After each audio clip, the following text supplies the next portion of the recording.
নমস্কার বন্ধুরা, ভৌমিক কিচেনে সকলকে স্বাগত। আবারও হাজির হয়েছি নতুন একটা রেসিপি নিয়ে। আজ আমি আপনাদের সঙ্গে শেয়ার করব দারুণ টেস্টি দুধের সন্দেশ। খুবই অল্প উপকরণে এবং খুব সহজেই তৈরি হয়ে যাবে এই সন্দেশ। একটা পাত্র নিয়ে নিয়েছি, তাতে আমি 500 গ্রাম দুধ দিয়ে দিলাম। গ্যাসের ফ্লেমটা কিন্তু আমি মিডিয়াম রেখেছি। দুধটাকে অনবরত নেড়ে নেড়ে হাফ শুকিয়ে নেব। এই রকম রান্নার সুন্দর সুন্দর ভিডিও দেখার জন্য চ্যানেলটা সাবস্ক্রাইব করতে কিন্তু ভুলবেন না। পাশে থাকা বেল আইকনটিও প্রেস করবেন, তাহলে আমি যে সমস্ত সুন্দর রান্নার ভিডিও আপলোড করব সবার প্রথমে নোটিফিকেশান আপনার কাছে পৌঁছে যাবে। এখানে দুধটা অর্ধেক হয়ে এসছে। এবার আমি অ্যাড করছি 3 চামচ মতো পাউডার দুধ। আবারও দুধটা আমি অনবরত নাড়তে থাকবো, যাতে পাউডার দুধটা জমাট বেঁধে না থাকে। খুব সুন্দর করে নেড়ে নেব। খেয়াল রাখতে হবে দুধের নিচেটা যাতে পুড়ে না যায়। এই সন্দেশটা খেতে এতটাই সুস্বাদু, মুখে দিলে নিমেষেই গলে যায়, আর তৈরি করতে খুব একটা পরিশ্রম হয় না। এখানে দুধটা খুব সুন্দর ঘন হয়ে গেছে। এবার আমি হাফ কাপ চিনি অ্যাড করছি। আপনারা চাইলে আপনাদের পরিমাণ মতো চিনিটা ব্যবহার করতে পারেন। চেষ্টা করবেন চিনিটা একবারে না দেওয়ার।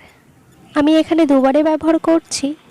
দুধের সঙ্গে চিনিটা সম্পূর্ণ মিশে গেছে। এবার গ্যাসের ফ্লেমটা একদম লো করে আমি দিয়ে দিলাম হাফ চামচ এলাচ গুঁড়ো। এলাচ গুঁড়োটা মিশিয়ে নিয়ে দিয়ে দিচ্ছি আরও 1 চামচ পাউডার দুধ। সমস্ত উপকরণ 5 মিনিট মতো নেড়ে আমি ভালো করে মিশিয়ে নেব। মিশিয়ে নেওয়ার পর আমি অ্যাড করব 2 চামচ ঘি। ঘিটা দিয়ে আরও 2 মিনিটের জন্য উপকরণটি ভালো করে একটু নেড়ে নেব। এখানে কড়াইয়ের গা থেকে দুধের মিশ্রণটি ছেড়ে আসছে। এবার একটা পাত্রে নামিয়ে নিয়ে একটু ঢাকা দিয়ে রাখবো। উপকরণটি 5 মিনিট মতো ঢাকা দিয়ে তুলে নিলাম। এখানে উপকরণটি খুব বেশি ঠান্ডার আমার প্রয়োজন নেই, যাতে আমি হাতে ধরতে পারি সেই পরিমাণে ঠান্ডা করে নিয়েছি। এবার একটা প্লেটে ভালো করে ঘি মাখিয়ে নিলাম।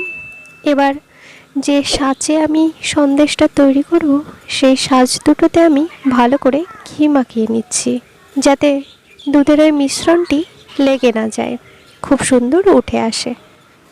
এবার দুধের ওই মিশ্রণটি ছোট্ট ছোট্ট বল আকৃতি তৈরি করে হাতের সাহায্যে ওই সাঁচের ওপরে আলতো হাতে চেপে চেপে বসিয়ে নেব। খুব সুন্দর করে বসিয়ে নেব। আপনারা চাইলে আপনাদের পছন্দ অনুযায়ী সন্দেশ কিন্তু তৈরি করতে পারেন। বিনা সাঁচেও কিন্তু সন্দেশটা তৈরি করতে পারেন। এবার আলতো হাতে দেখুন, খুব সুন্দর করে আমি সাঁচ থেকে সন্দেশটা বের করে নেব। বাঙালিদের যে কোনো অনুষ্ঠানে দুধের এই সন্দেশ রেসিপিটি অবশ্যই কিন্তু তৈরি করতেই পারেন। এই ঠান্ডার মরশুমে বাড়িতে দুধের এই টেস্টি সন্দেশ তৈরি করতে কিন্তু ভুলবেন না। একই উপায়ে সমস্ত সন্দেশগুলো কিন্তু আমি তৈরি করে নেব।